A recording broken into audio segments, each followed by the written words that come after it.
کہتا مجھے 15 دن کے بعد یاد آیا کہ یار میں تو کیمرے لگوائے تھے. رات کو 1 بجے کا وقت تھا اور فریم کے اندر کہتا مجھے نظر آ رہا ہے میری بیٹی سو رہی ہے. میں نے کہا ماما آپ صحیح سے بتائیں آپ نے کیا دیکھا تھا جو آپ. کہتی بیٹا 1-2 بار میں نے کسی کو گھر سے نکلتے دیکھا ہے. 3.5 منٹ کے بعد ایک لڑکا داخل ہوتا ہے, اس کے بعد میری بیوی داخل ہو کے دائیں بائیں دیکھتی ہے اور دروازہ بند کر دیتی ہے. السلام علیکم میرے عزیزو اقارب. میرے عزیزو میں افتخار فی پیارے پاکستان کے سٹی آف لو لاہور سے آج موجود ہوں باغ جناح میں, اور افطاری سے پہلے کا وقت ہے اور میں کر رہا ہوں واک حسب معمول. ہم پاکستانیوں کے اندر ایک بڑی ہی خوبصورت عادت یہ ہے کہ جب بھی کوئی ہم سے معافی مانگتا ہے تو ہم اسے معاف کر دیتے ہیں.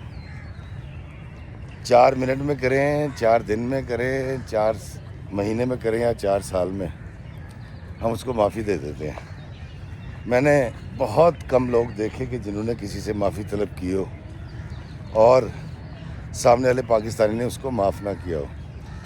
تو یہ خاصیت ہم پاکستانیوں کے اندر ہے. یہ اس مٹی کی خاصیت ہے یا شاید دین کی خاصیت ہے, لیکن یہ خاصیت ہم میں ہے. دوستو آج جو میں آپ کو کہانی سنانے جا رہا ہوں, آپ نے اب تک جو کہانیاں مجھ سے سنی اس میں سے 80% وہ کہانی ہیں جس میں عورت پر ظلم ہوا ہے یا ساس پر ظلم ہوا ہے. لیکن آج جو میں آپ کو کہانی سناؤں گا اس میں مرد پر ظلم ہوا ہے, اور مرد جو ہے وہ شوہر ہے. ایک شوہر پر کیا ظلم ہوا, کیسے ظلم ہوا, یہ کہانی میں آپ کو سناؤں گا. صادق کا تعلق لاہور کے ایسے گھرانوں میں سے ہے جو بڑے پرانے یہاں پر رہنے والے ہیں, جن کے پاس بڑی بڑی کوٹھیاں تھیں گلبرگ کے اندر, جہاں پر شعر و شاعری ہوا کرتی تھی, ادب کی محفلیں ہوا کرتی تھیں, اور بڑے بڑے گائک ان کے گھروں میں گانے کے لیے آتے تھے.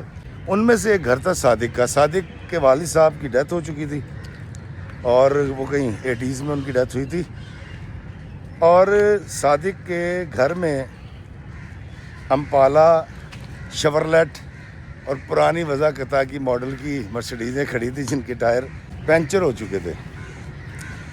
صادق کے پاس نئی ماڈل کی گاڑی تھی. صادق کی والدہ بڑی اعلیٰ درجے کی خاتون تھیں. وہ خواتین ہوتی نا جو کبھی بالوں کو ڈائی نہیں کرتی, بڑی ادب سے لگاؤ رکھنے والی, شگف رکھنے والی خاتون تھی. صادق کو انہوں نے پڑھایا لکھایا. صادق نے بڑے اعلیٰ درجے کی ایک ڈگری لی پاکستان سے, اس نے اپلائی کیا اور وہ چلا گیا کویت. کویت جا کے 4 مہینے کے بعد اس نے وہاں پر گھر کا انتظام کیا اور رہائش کا انتظام کر کے وہ پاکستان آیا. جب وہ پاکستان آیا تو اس نے اپنی والدہ سے کہا کہ میری اب شادی کر دی جائے. تو والدہ نے کہا بیٹا تم جہاں شادی کرنا چاہتے ہو مجھے بتا دو. صادق نے کہا کہ امی میں آپ کی مرضی سے شادی کروں گا, جبکہ اس کی والدہ یہ چاہتی تھی کہ صادق اپنی مرضی سے شادی کرے. لیکن صادق ایک اچھا بچہ تھا, اس نے کہا نہیں ماما جیسے آپ کہیں گی, جہاں کہیں گی میں وہاں پر شادی کروں گا. اب صادق نے اور اس کی والدہ نے طے کیا کہ دونوں مل کے ڈھونڈتے ہیں, جس کو مل گئی وہ دوسرے کو دکھا دے گا اور شادی کر لیں گے. صادق کہتا ہے کہ ایک دن میں جا رہا تھا سڑک پر, اشارہ لگا اور ایک نقاب پوش لڑکی نے شیشہ نوک کیا. کہتا میں نے شیشہ نیچے کیا تو صرف آنکھیں نظر آ رہی تھی لڑکی کی, برقع پہنا ہوا تھا اس نے, اور اس نے مجھے کہا کہ اللہ کے واسطے میری مدد کیجئے, میں بہت تکلیف میں ہوں, میرے والد کی کڈنیز ختم ہو چکی ہیں, میرے گھر میں کھانے کو نہیں ہے اور مکان کا کرایہ بھی دینا ہے. صادق کہتا ہے کہ مجھے اس کی آنکھوں سے پتہ نہیں کیوں لگا کہ باقی چہرہ بھی بہت خوبصورت ہے, اور کہتا میں اس پہ شاید فرفتہ ہو گیا تھا. رنگت ساملی تھی, آنکھیں بہت خوبصورت تھیں, اور کہتا جی میں نے اس کو 500 کا نوٹ دیا. اس نے بڑا شکریہ ادا کیا اور اشارہ کھل گیا. کہتا میں آگے بڑھ گیا اور وہ آنکھیں کہیں میرے دل و دماغ پر چھائی رہیں, گھر کر گئیں, مجھے یاد رہ گئیں. کہتا اگلے دن جب میں گھر سے نکلا مجھے کام تو کوئی نہیں تھا. کہتا جی میں نے اسی چوراہے کی طرف گاڑی موڑ لی اور تقریباً وہی وقت تھا شام کا. کہتا جی میں یہ توقع رکھ کے گیا تھا کہ وہ آنکھیں مجھے دوبارہ نظر آئیں گی. کہتا جی وہی ہوا جب میں وہاں پہنچا ہوں تو وہ برقعے والی لڑکی وہاں پر کھڑی تھی. میں نے جان کے گاڑی قطر روکی ہے, وہ میرے پاس آئی ہے اور اس نے آ کر کہا جی کہ اس طرح میرے والد جو ہیں وہ مر چکے ہیں اور میری جو والدہ ہے ان کو ٹی بی ہے, اور خدا کا واسطہ ہے آپ میری مدد کر دیں, ہمارے گھر میں کھانے کو کچھ نہیں ہے. سعدی کہتا ہے میں بڑا حیران ہوا کہ کل اس نے کہا تھا کہ میرے باپ کا مسئلہ ہے, وہ بیمار ہے, کھانے کو نہیں, آج اس نے الٹی کہانی سنا دی. خیر سعدی کہتا ہے میرا انٹرسٹ اس بات میں نہیں تھا, میرا انٹرسٹ اس بات میں تھا کہ میں نے پھر اس کی آنکھوں میں کچھ دیر دیکھا اور میں نے پھر اس کو ایک 500 کا نوٹ دیا اور میں آگے بڑھ گیا. کہتا 3-4 دن وہ مجھے یاد نہیں ہے, 3-4 دن کے بعد مجھے بہت زیادہ وہ آنکھیں یاد آنے لگیں. یہ آیا تھا تقریباً 2 ماہ کی چھٹی پر اور اس نے واپس جانا تھا, اور اس 2 ماہ کے اندر یہ اور اس کی ماں مل کے ایک لڑکی تلاش کر رہے تھے. یہ سچویشن تھی. خیر 3-4 دن کے بعد پھر اس کو یاد آیا, یہ وہاں گیا, وہی لڑکی اسی طرح یہ کھڑا ہوا ہے اور کہتا جی وہ لڑکی آئی ہے, وہی خوبصورت چشمے آہو, ہرنی جیسی آنکھیں, خوبصورت. صادق کہتا جی میں مر گیا ان آنکھوں پہ. کہتا اس نے مجھے کہا کہ بہو جی میری جو بڑی بہن ہے اس کو طلاق ہو چکی ہے, چھوٹی بہن جو ہے وہ معذور ہے, اور میرا ابا جو ہے وہ نشہ کرتا ہے, امی جو ہے وہ کسی کے ساتھ بھاگ گئی تھی, تو گھر میں چلاتی ہوں, تو آپ کی مہربانی گھر کا کرایہ بھی نہیں گیا. کہتا میں بڑا ہنسا اور میں نے اس کو 1000 روپے دیا. تو کہتا اس نے مجھے کہا کہ آپ ہنس کیوں نا بہو جی. کہتا میں نے اس کو بتایا کہ تم جھوٹ بول رہی ہو, مجھے 3 بار میں 4 بار میں مختلف کہانیاں سنا چکی ہو. تو جی وہ لڑکی جھینپ کر دور چلی گئی. کہتا اس دن میں سوچ کر آیا تھا کہ آج میں اس کا چہرہ دیکھوں گا. کہتا میں نے آگے جا کے گاڑی پارک کی, گاڑی پارک کر کے میں اس کے پاس آیا اور میں نے اس کو مخاطب کیا. تو اس نے بڑے گھبرا کے میری طرف دیکھا, شاید اس کو بھی سمجھ آ گئی تھی, وہ 3 دفعہ مجھ سے یا 4 دفعہ مانگ چکی تھی, تو اس کے ذہن میں شاید نقش ہو گیا تھا, اور وہ شاید سمجھی ہو کہ میں کسی ایسے ادارے سے ہوں جو بھیک مانگنے والوں کو گرفتار کرتے ہیں. تو وہ مجھے دیکھ کر آگے بڑھنے جانے لگی اس طرح تیزی سے. تو میں نے اس کو 1 منٹ رکو. کہتا وہ رک گئی. میں اس کے پاس آیا, میں نے کہا دیکھو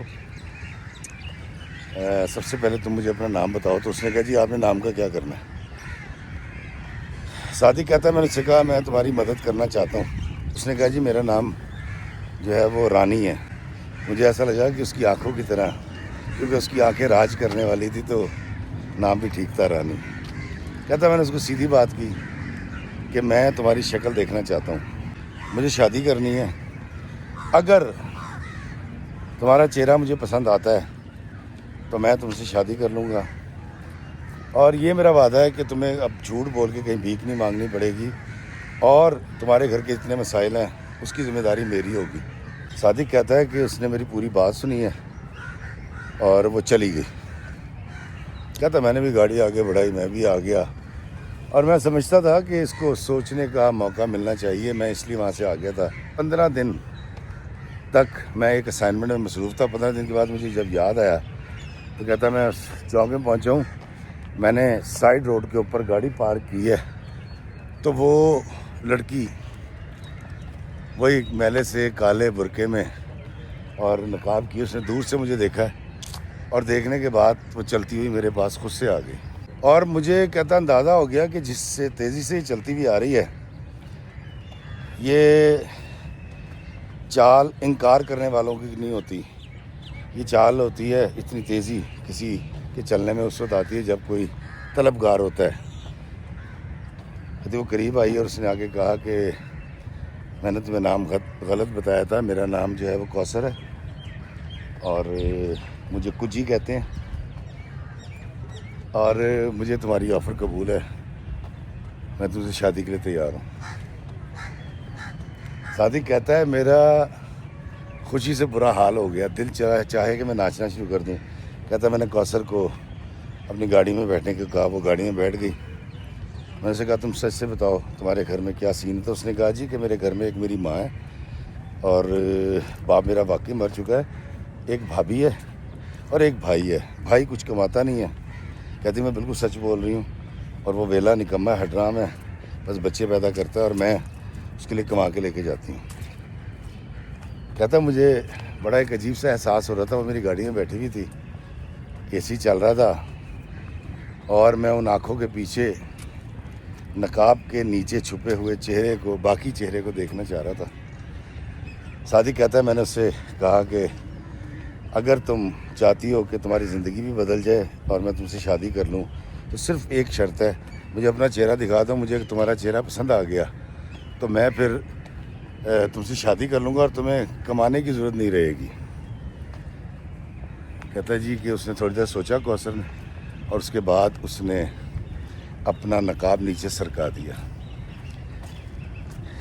صادق کہتا ہے کہ اس نے جیسے ہی نقاب سرکایا تو مجھے پتہ یہ چلا کہ یہ آنکھیں اور اس کے گرد کی جو سکن تھی وہ سانولی تھی، لیکن باقی چہرہ اس سے بھی زیادہ سانولا تھا، جس کو ہم عرف عام میں کالا کہتے ہیں۔ لیکن بات صرف رنگت کی نہیں تھی، وہ کہتا ہے کہ اس کا باقی جو دہانہ اور ناک اور جو اس کے خد و خال تھے، کہتا ہے وہ بالکل بھی خوبصورت نہیں تھے۔ وہ کسی صورت واجبی شکل کی لڑکی تو ہو سکتی تھی، کسی خوف کے تحت ہم کہہ سکتے ہیں، لیکن خوبصورت بالکل بھی نہیں تھی۔ کہتا ہے میں نے سے کہا کہ تم نقاب اوپر کر لو، اور اس دن میں نے اس کو 5,000 روپے دیے، اور 5,000 روپے دیے اس لیے کہ میں اسے جان چھڑانا چاہ رہا تھا، میں اسے شادی کر ہی نہیں سکتا تھا۔ کہتا ہے میں نے اس کو 5,000 روپے دیے، بہت شکریہ ادا کیا، اور وہ جب اتری ہے تو اس نے کہا جی باؤ جی کیا کہتے ہیں؟ تو میں نے اس کو ٹاٹا کیا، میں کہا میں تمہیں بتاؤں گا۔ یہ وہاں سے نکل آیا۔ کہتا ہے میں گھر پہنچا، میں نے اپنی والدہ سے پہلے تو ذکر نہیں کیا تھا، کہتا ہے میں نے اپنی والدہ کو ساری پچھلے 1 ماہ کی واردات سنائی۔ میں نے بتایا، میں کہا اماں ایسے ایک لڑکی ملی اور وہ اس کی آنکھیں اس قدر جان لیوا تھیں، لیکن جب میں نے اس کا باقی چہرہ دیکھا ہے تو وہ کسی صورت خوبصورتی کے کسی معیار پہ نہیں آتی تھی۔ تو کہتا ہے جی مجھے تو لڑکی ملی تھی لیکن وہ میرے معیار پہ نہیں آ سکی، اس لیے اب آپ ہی تلاش کریں۔ کہتی میری اماں کو انٹرسٹ پیدا ہو گیا۔ میں کہا نہیں، تو ایسا کر، تو وہ لڑکی مجھے دکھا، میں اس لڑکی کو دیکھتی ہوں، اس سے ملتی ہوں اور پھر ہم فیصلہ کریں گے۔ میں نے کہا نہیں اماں، مجھے وہ لڑکی سے شادی نہیں کرنی۔ کھانا کھا کے رات کو کہتی ہم سو گئے۔ کہتا میں جب صبح اٹھا ہوں تو مجھے پھر وہی سانولی رنگت والی لڑکی کی برقعے کے نقاب میں چھپی ہوئی آنکھیں یاد آنے لگ گئیں، اور ایک بے قراری سی ہو گئی۔ مجھے ایسا لگا کہ اس لڑکی کی آنکھوں نے مجھ پر جادو کر دیا ہے۔ کہتا جی میں نیچے آیا اور میں چاہ رہا تھا کہ اماں اس لڑکی کا ذکر کریں۔ کہتا ہی وہی ہوا، ناشتے کے بعد جب میں چائے لا کے دی اماں نے تو مجھے انہوں نے کہا صادق بیٹا، وہ تم نے کہا تھا نا کہ تمہیں کوئی لڑکی ملی ہے کوثر نام کی سڑک کے اوپر مانگنے والی، تو کہتا میں نے کہا ہاں۔ کہتا میں یہی سننا چاہ رہا تھا۔ تو میری اماں نے کہا چلاؤ چلیں۔ کہتا میں اور مما گاڑی میں بیٹھے اور ہم اسی چوراہے پر چلے گئے۔ کہتا وہ اسی مخصوص انداز میں کھمبے کے ساتھ ٹیک لگا کے کھڑی ہوئی تھی، اس نے گاڑی دیکھی، قریب آئی تو جھینپ گئی مجھے دیکھ کے۔ میں نے اس کو اشارے سے بلایا، میں نے کہا آ جائیں۔ گاڑی میں سائڈ پارک کر چکا تھا۔ تو کہتا جب وہ چلتی ہوئی آ رہی تھی تو میری اماں نے اس کی آنکھوں کی طرف دیکھا تو اماں نے کہا کہ واقعی صادق آنکھیں تو بے حد خوبصورت ہیں، جاذب نظر ہیں۔ قریب آئی، میں نے اس کو تعارف کرایا، یہ میری والدہ ہیں۔ تو اس نے ذرا ایسے شرمائیے جیسے اس کو اندازہ ہوا کہ ہم کوئی رشتہ لینے آئے ہیں۔ آئے تو خیر ہم رشتہ دیکھنے ہی تھے۔ کہتا میری ماں نے اس سے 2-4 سوال کیے اور اس کے بعد انہوں نے کہا یہ نقاب نیچے سرکانا۔ کہتے جیسے نقاب نیچے سرکایا ہے تو میری والدہ کا ایکسپریشن نہیں بدلا۔ کہتا مجھے پھر دوبارہ سے نا کچھ زاؤنڈ فیلنگز آئی ہیں کہ مجھے یہاں شادی نہیں کرنی، لیکن جیسے اس نے نقاب اوپر کیا تو وہی رانائی، وہی خوبصورتی مجھے دکھائی دینے لگی، اور میرے ذہن میں وہی ایک چاہت سی پیدا ہو گئی کوثر کے لیے۔ کہتا میری امی نے اس کو دیکھا اور اس کے بعد امی نے اس کو تھوڑے سے پیسے دیے، اس کے گھر کا ایڈریس لیا، فون نمبر لیا۔ کہتے ہم وہاں سے آ گئے تو میں نے امی سے پوچھا آپ کیا کرنے لگے؟ اس نے کہا بیٹا میں تجھے بتاؤں، واقعی اس کی آنکھیں بے حد خوبصورت ہیں۔ لیکن باقی شکل بھی اتنی ہلکی نہیں ہے جتنی تو سمجھ رہا ہے. تو مجھے لگا کہ اگر میری اماں کو یہ اچھی لگی ہے تو ہمیں یہاں شادی کر لینی چاہیے. کہتا کچھ دن کے بعد فون کر کے میں اور اماں اس کے گھر گئے. بڑا خستہ حال گھر تھا. خیر ہم نے بات طے کر لی. کٹ کرتے ہیں جی. کوثر کے نام بہت کچھ لگا کے اس کے گھر والوں کو بہت کچھ دے کے، جس کی تفصیل میں ہم نہیں جاتے، ایک خوبصورت زندگی کا خواب دیکھتے ہوئے صادق صاحب نے کوثر کے ساتھ شادی کر لی. اور شادی پر بھی یہ ڈسکس ہوتا رہا کہ یار یہ کتنا بیوقوف آدمی ہے، ایک واجبی شکل کی لڑکی سے اس نے شادی کر لی ہے، اس کے پاس کیا کمی تھی. کہتا چھٹیاں میں بڑھوا چکا تھا.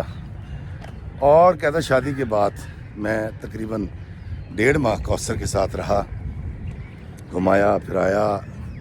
ہم نے بہت سیر کی، رشتہ داروں کے گھر گئے، دعوتیں ہو رہی تھیں. میں اس کو بڑے بڑے ہوٹلوں میں لے کے آ رہا تھا. کہتا ہے جی مجھے دقت یہ ہو رہی تھی کہ اس کو مجھے چیزیں سکھانی پڑ رہی تھی، کھانا ایسے، بیٹھنا ایسے، چلنا ایسے. کہتا اماں اس کو ٹرین کر رہی تھی. اور اچھی بات یہ ہے کہ وہ سیکھ رہی تھی، اعتراض نہیں کر رہی تھی اماں پہ کہ جی کیوں مجھے سمجھا رہی ہیں. کہتے یہ سلسلہ چلتا رہا اور پتہ ہی نہیں چلا، وقت نکل گیا اور میں نے اس کے سارے ڈاکومنٹس بنوا لیے تھے. کہتا میں کویت گیا. کویت جا کر میں نے جب کوئی تقریباً 6 مہینے کے بعد مجھے جب فرصت ملی، کہتا میں پاکستان آیا ہوں. اور میں نے جب کوثر سے کہا، میں نے کہا کوثر اب تم چلو میرے ساتھ اور اب تم میرے ساتھ کویت میں رہو گی. تو کہتا کوثر کہتی ہے کہ بے شک آپ میرے شوہر ہیں، جہاں رکھیں گے میں رہوں گی، لیکن ہمارے جانے کے بعد امی تو اکیلی ہو جائیں گی. تو میں نے کہا تو پھر. اب دوستو مسئلہ یہ تھا کہ امی کچھ ادبی حلقوں کو چلاتی تھیں، کچھ فلاح کے کام کرتی تھی، تو ان کا یہاں سے پاکستان سے یا لاہور کو چھوڑنا بہت مشکل تھا. چاہ جائے کہ ان کو کوئی کام نہ ہو شہر سے باہر یا ملک سے باہر. اور امی کا جو ہے UK یورپ بھی جانا آنا رہتا تھا، تو وہ ہمارے ساتھ کویت میں نہیں رہ سکتی تھی اس طرح کٹ کے سب چیزوں سے. کہتا مجھے اس کی بات بڑی اچھی لگی کہ میری بیوی کہہ رہی ہے کہ میں امی کی خدمت کرنا چاہتی ہوں، میں ان کو اکیلا نہیں چھوڑنا چاہتی. کہتا مجھے بڑی خوشی ہوئی اور میں واپس چلا گیا اپنی بیوی سے مل کے، اس کے ساتھ رہ کے کچھ عرصے چلا گیا. کہتا جب میں گیا ہوں تو اللہ تعالیٰ نے مجھے ایک بیٹی عطا فرمائی. کہتا جی چاند سی بیٹی ہے میرے گھر میں. ابھی کیونکہ میں 2 دفعہ 1.5-2 سال کے اندر آ جا چکا تھا، تو میں خود بھی کچھ مصروف تھا اسائنمنٹس کے اندر، اور مجھے پتا تھا کہ کہیں چھٹی کا کوئی مسئلہ نہ ہو جائے، تو میں نے چھٹی اپلائی نہیں کی. 6 مہینے کے بعد پھر جب میری بیٹی 6 مہینے کی ہو گئی، میں پاکستان آیا، کوثر سے ملا ہوں، بڑا اچھا لگا. بیٹی میری بڑی خوبصورت. کہتا ہے میری اماں جو ہے نا ان کا رنگ بالکل سفید ہے، تو وہ بھی بالکل چٹی، اور میرا رنگ بھی ماں پہ تھا. کہتے ہیں ہمارے ابا بھی سامنے تھے. تو میری بیٹی ہم نے اس کا نام زینب رکھا. اور جب میں نے اپنی بیوی کو کہا کہ چلیں، تو اس نے کہا نہیں سنیے ابھی میں امی کی کچھ خدمت کرنا چاہتی ہوں. میں نے بھی سوچا بیٹی چھوٹی ہے، ٹھیک ہے.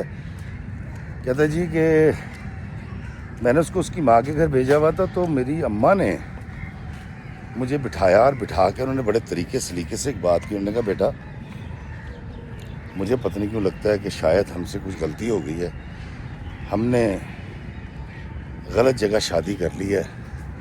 میں نے کہا اماں مجھ سے کھل کے بات کریں، آپ کیا کہنا چاہتی ہیں؟ تو اس نے کہا مجھے اس بچی کے طور اتوار اچھے نہیں لگ رہے. میں نے کہا ماما آپ صحیح سے بتائیں آپ نے کیا دیکھا تھا جو آپ.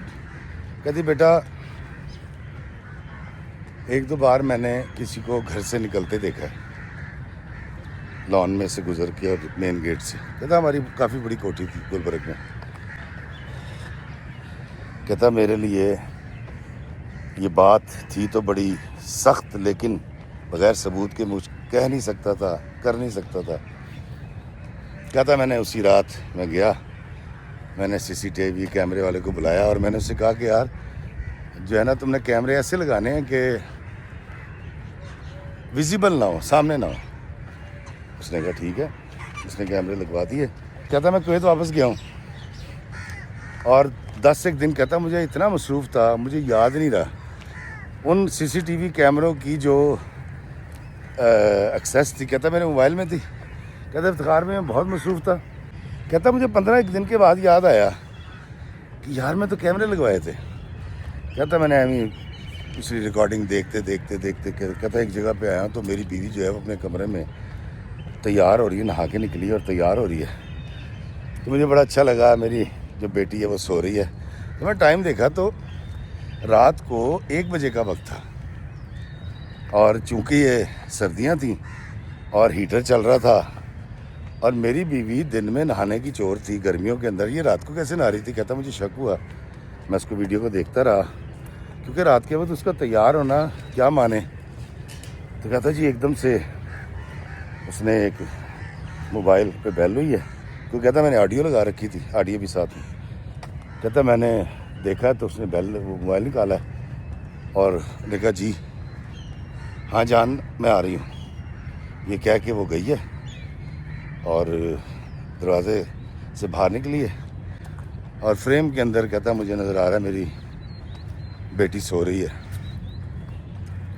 کہتا ہے کہ تقریباً کوئی 3.5 منٹ کے بعد ایک لڑکا داخل ہوتا ہے. اس کے بعد میری بیوی داخل ہو کے دائیں بائیں دیکھتی ہے اور دروازہ بند کر دیتی ہے.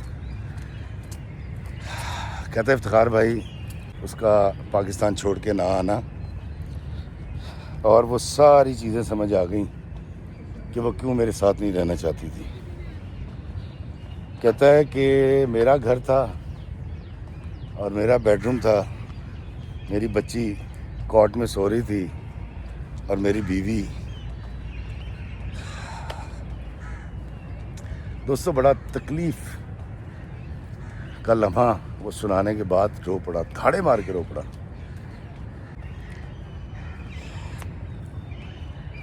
کہتا میں نے آفس گیا، آفس سے واپس آیا اگلے دن تو میں نے پھر کچھ ویڈیوز دیکھی تو وہ تو تواتر کے ساتھ ایک سلسلہ تھا ملاقات کا جو کسی صورت نہ قابل قبول تھا نہ دیکھنے والا تھا. کہتا پھر یہاں تک ہوا کہ میں نے ٹکٹ کے لیے کہا ہے اور چھٹی کے لیے کہا ہے تو چھٹی نہیں ملی. اور کہتا پھر ایک دن مجھے چھٹی مل گئی. جب چھٹی ملی ہے تو میں نے کہتا جانے سے پہلے، کویت چھوڑنے سے پہلے کوشش کی کہ میں اپنی بیوی سے اس وقت فون پہ بات کرنے کی کوشش کروں جب وہ مشغول ہوتی ہے اور اس کا دوست اس سے ملنے کے لیے آیا ہوا ہوتا ہے. تو کہتا جی وہ معاملہ جاری تھا اور ملاقات ہو رہی تھی اور میں نے فون کیا.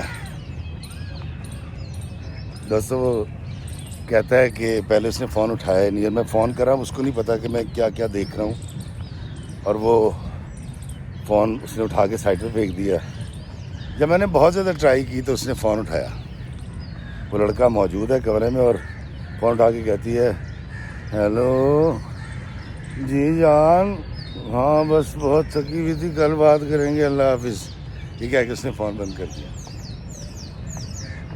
کہتا میں اس سے یہ کہنا چاہ رہا تھا کہ بیگم جو تو کر رہی ہے میں تجھے دیکھ رہا ہوں، لیکن جب اس نے یہ ڈرامہ کیا کہتا میرا دماغ گھوم گیا اور میں نے طے کر لیا میں پاکستان جاؤں گا اور اس کا کام تمام کر دوں گا. ٹکٹ کہتا میری ہو گئی تھی. کہتا جس دن میں نے ٹکٹ کروائی ہے، جس دن کی میں نے جانا ہے، تو پینڈیمک آ گیا. کہتا مجھے بڑا افسوس ہوا کہ پینڈیمک کیوں آیا، فلائٹیں کیوں بند ہوئیں. اور وہ رونے لگا یہ کہہ کے کہ بھائی مجھے جا کے اپنی بیوی سے ساتھ چکتا کرنا ہے. اور اس وقت سین یہ ہے کہ میں پچھلے 4.5 ماہ سے روزانہ لائیو اس تکلیف سے گزرتا ہوں. اور کہتا ہے میں انتظار کر رہا ہوں کہ پینڈیمک ختم ہو اور میں جا کے وہ کروں جو میں نے طے کر رکھا، اور پھر پورا پاکستان کیا پوری دنیا دیکھے گی کہ ایک بے وفا عورت کا انجام کیا ہوتا ہے. دوستو یہ ساری کہانی فون پہ سنا کے صادق دھاڑے مار کے رو پڑا. لیکن چونکہ یہ ویڈیو لمبا ہو گیا ہے تو کل واک کرنے آؤں گا. کہانی یہی ہوگی، شاید ڈریس دوسرا ہو یا شاید یہی ہو.